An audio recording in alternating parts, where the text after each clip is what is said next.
If you're a copywriter, business development professional, or marketing professional who's out serving clients day to day, you know how busy you can be to stay in front of billable hours. The first thing you definitely don't want to have is a bunch of administrative work in your back office. Hi, I'm Justin Hitt with Ad Briefing's Copywriting Tips, and we're going to share some strategies so that you can write faster copy, you can serve more customers with billable hours or project work, and you can ultimately get a lot more done. Now, in previous podcasts, we talked about a collaborative editing system or a process or workflow. Today, we're going to talk about what that workflow must contain in order to produce and deliver materials. Now, this isn't necessarily to deliver materials on behalf of your customers, but it's more importantly to deliver the promises that you've given to customers. So, for example, if you're doing a marketing campaign or package and you're going to put together a sales letter and 3 lead pieces and then maybe 6 ads for pay-per-click, then how do you get that across the finish line as effectively as possible with the least amount of effort on your part? Now, that's important. The least amount of effort on your part is so that you can actually think. When you read Gary Halbert's materials, he's thinking about these materials, he's living these materials, he is delivering these materials to a carefully defined audience. He's having a conversation with you. That doesn't happen automatically. And in fact, he recommends that if you're a new copywriter, to take his sales letters or to take 50 to 100 sales letters that you know work, sales letters that are controls, and handwrite them out so that you can program your brain with the language, the emotion, and the connections necessary to write copy that sells. Now, you may or may not have done that, but you can do it faster today utilizing your team and having the activity of writing copy not outsourced, but broken up into chunks and managed. So you go from an individual copywriter who grinds out copy and is tired day to day just trying to get that next assignment done, who very often while you're writing the sales letter, you're not sending out any marketing to get that next customer. And then when you hand the sales letter to the customer, they go on and hire additional work from your competitors and they never talk to you again. And you don't even know it because you're busy writing that next sales letter. Now, many copywriters that are on the Ad Briefings newsletter, they go months between having a decent client. And that often causes them to poach every client they can find. So they go in and get a client and then they leech on and they try to get every little piece of detail they can get out of that client and every billable hour, and they camp out at the client's site. And that just doesn't work. That very often means you get one customer and you never see him again. Now, many Ad Briefing subscribers have Fortune 100 and Fortune 1000 clients all over the world, the equivalent for their country or the equivalent for their region. They're doing these large assignments that very often could include 2 sales letters, 2 full long-form sales letters, a script to prompt their principal or their celebrity to present ideas. They could also be doing a whole notebook with the sales augmentation, which is basically the sales process with different type of collateral layered over the sales process. Now, if you're not doing large assignments like this, then this is the potential for you. And once you master that workflow, you're going to be able to deliver a bigger multi-part assignment. If you're producing shock and awe boxes for your clients, if you're producing a multi-step sequence, if you're producing a video sales letter or a video sales letter funnel like Jeff Walker talks about. All these things are projects. They're actual multi-components and, research and, laying things out in a timeline. It might include programming Infusionsoft or, automation activities. This is how you build revenue. But you can't do it if you're the guy that has the meeting and you're the guy that has the preparation work and you're the guy that writes the letter and then you're the guy that edits the letter and then you're the guy that does. There's no competitive advantage in that because you're doing everything. You're running around with your head, spinning. But also, you're going to be blind to your own copy, so you don't get any peer reviews, you don't get any audience testing, you don't get any opportunities to flesh out the details so that when you produce a sales letter, it's more than a test. You vetted it, you know it's going to work. And that is, again, how you manage your workflow. Now, we talk about this in two specific places. One, the collaborative editing workflow, and in another place, it's your staffing arbitrage. The core objective of what we're talking about is being able to get the work done at a lower cost than you doing the work yourself and less time for you as the principal. Now, this is very important. If you've picked up Perry Marshall's program, the 80-20 Sales and Marketing, and you're looking at optimizing your time, and you're currently working 40 hours a week. Now, I know that's a joke. A lot of you guys are working a lot more than 40 hours. It's almost like an addiction.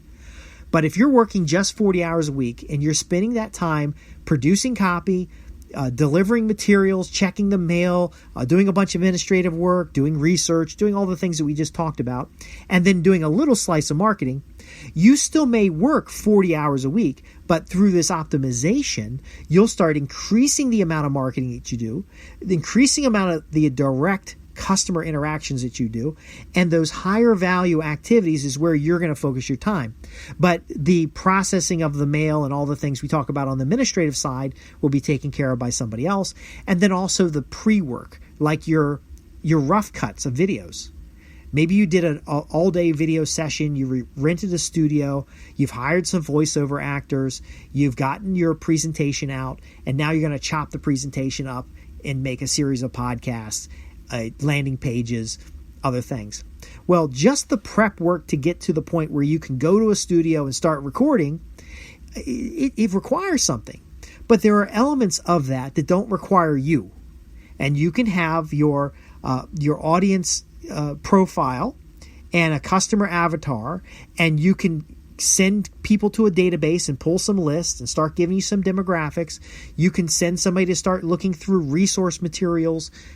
There's a lot that can be done. The underlying fact here, though, is that while it will seem less productive because now you're adding a small amount of management in your day-to-day activities, it actually becomes more productive because you now gave yourself an unlimited scale. Think about arbitrage. If you hire somebody as an employee or as a staff person, you're going to have them do work first and they get paid later. Now, if you got paid first through a deposit on an assignment, they do the work, and then you pay them and deliver the assignment, then in fact, you've got the use of the money for a longer period of time, and you are now at an advantage financially. If you are spending 20% of your time serving customers, 20% of your time marketing, 20% of your time managing your team, and 20% of the time doing something else, you are now able to stack on board more customers than if you were doing 100% of everything and just want to blow your brains out. Or if you only had an administrative staff. Now, I'm not saying you need to staff up a big team. When you have a workflow in place, whether it's a collaborative editing workflow or whether it's a podcast creation workflow, this workflow becomes part of a portfolio of projects, and you can start plugging in vendors to do work. So, for example, let me just share a little bit about what's happening today. I'm standing in my office. In the background is the air conditioner. I'm talking into a box. I'm recording my second of 4 podcasts for today. They're all on the same or similar topics, and I'm working from an outline. Now, I've got a number of outlines sitting around my little workspace, and I'm going to keep recording until I run out of voice. In fact, I got a little bit of water, and I'm just going to keep recording until I run out of voice.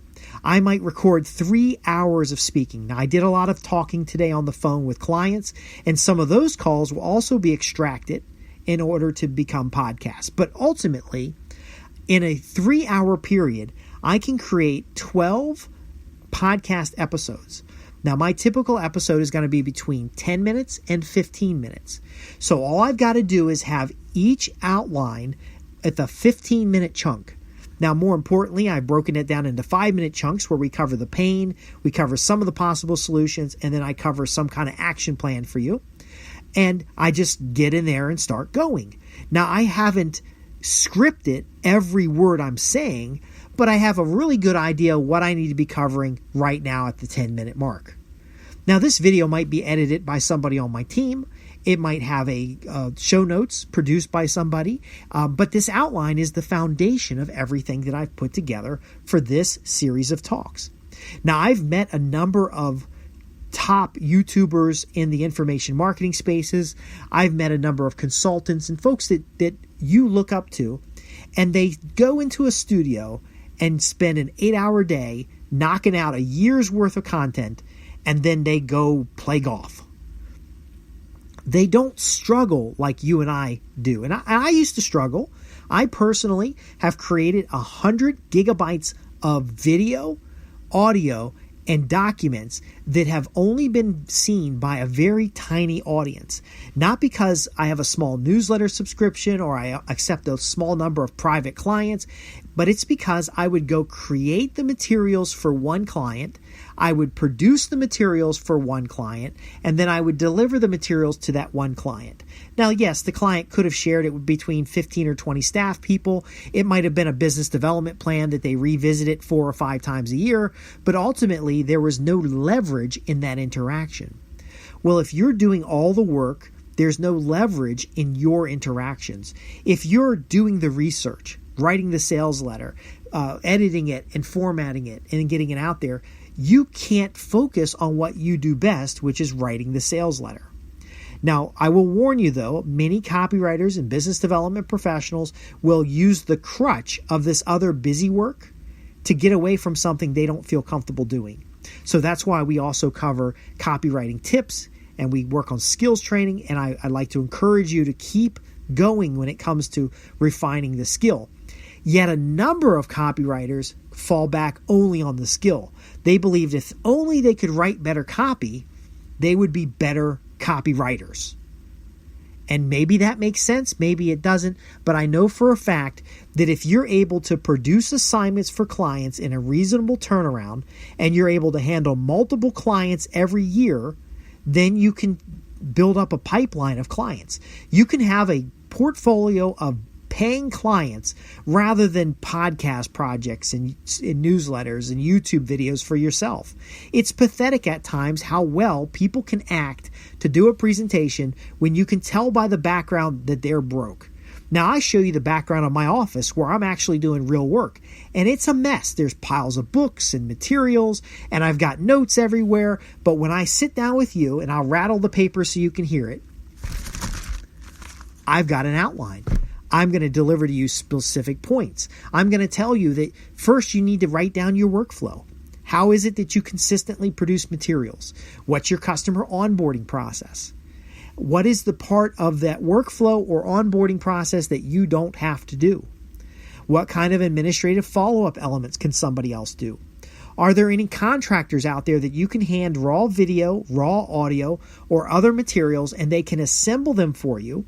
Even if they're just assembling rough materials, they're doing it while you're doing something else. And then finally, are there fulfillment companies or organizations who can produce that final product?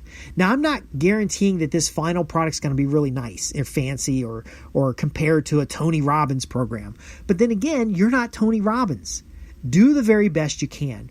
I would turn into customers a 3-ring binder that was full with an action plan, a marketing schedule. I researched all the lists that they could go and rent. I researched all these other things that they would otherwise have to sit on the internet and do. Now, this is the 1990s and early 2000, and there wasn't really the internet. I was going to the library and getting the SRDS and doing all the paperwork for them. But I would deliver that in a binder, a tabbed binder with a slip cover and a audio CD or audio cassette, and they were delighted. They would pay mid-5 figures to receive this information because they could simply plug it into their business development team and get their business development team talking with more qualified clients. I did a lot of data analytics work. So for example, one client, we took all of the federal contracts, it was 1.5 million contracts, and I ground down that database based on their ideal customer and came up with the 1,200 specific people who were highly likely to do business with him. We used lead scoring. We used external data references. We used other resources. I got on the phone and called 1,200 people, and I gave them a list, and they were able to go from a $441,000 business to more than $1.8 million realized earnings in 12-month period. Now, it was 6 months of effort because I was also supporting them in their business development and doing scheduling of appointments and outbound calling and a lot of other things back in the 90s. But ultimately, this original list of 1,200 highly targeted customers turned into $22 million of work for these people in a 5-year period. Okay, so they at the end of 5 years, their company grossed $22 million. Okay, so 1.8 million to 7 million to up to 22 million in that short period of time. How did we do it? Well, we did it by realizing the company that I worked for realized they couldn't do it all themselves. They couldn't go scour the databases and find the points of contacts and call the procurement managers and call the contract officers and negotiate, who's going to be at what location so that the principals of the company, the CEO and the comptroller could go meet with people. They couldn't arrange banks and stuff because it was a small company. It was a growing company. But by hiring somebody like myself, who's a business development professional, I was able to go do the business development framework, hand it to their team, and they could just rock with it. Now, I also had copywriting skills, so I could also write follow-up letters, a customer newsletter, a lot of the other elements that they would use in a larger campaign, and it was delivered as a package. They didn't care how ugly that thing was. They didn't care that I got the materials and printed it out at Kinko's. All they cared is that when they plugged it into their business, that they could rock and roll with new and profitable customers. So I hope today I've shared with you some elements that are going to help you get that workflow mapped out. Start optimizing your workflow and start looking at opportunities where you can provide maximum value to your clients at a minimum cost to your organization. Now, you're not going to individually bill out each person and stuff. That we'll talk about that some other time. There's ways of modeling this on a project basis or modeling it on a cost plus basis. But ultimately, your bottom line is impacted by your ability to not write copy, but to deliver profitable copy.